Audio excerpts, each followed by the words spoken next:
હું કિન્નરી સમાચારોની શરૂઆત કરીએ। મોડી રાત સુધી ગરબાની છૂટ પર વાર પલટવાર થઈ રહ્યા છે।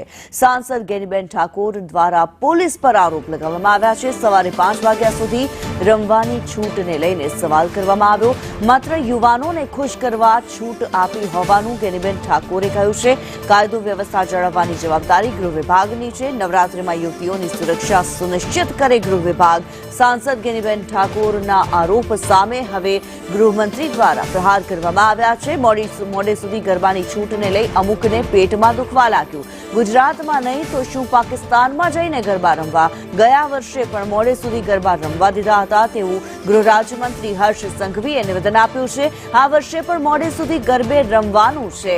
ગરબા રમી ઘરે જાય ત્યારે હોટેલ બંધ ન હોય તેવી વ્યવસ્થા છે। બનાસકાંઠા સાંસદના નવરાત્રિને લઈને પોલીસ પર આરોપ છે।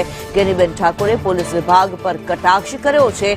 6 વર્ષની દીકરી સુરક્ષિત ન હોય તો આ 10 દિવસ કાયદો અને વ્યવસ્થા જાળવવાની ગૃહ વિભાગની જવાબદારી।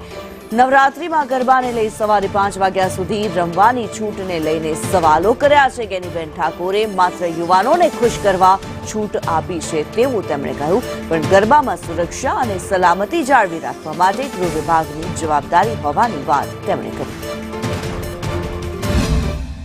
નવરાત્રિના 10 દિવસમાં બેન દીકરીઓને સુરક્ષિત રાખવાની જવાબદારી એ કાયદો અને વ્યવસ્થા ગૃહ વિભાગની છે।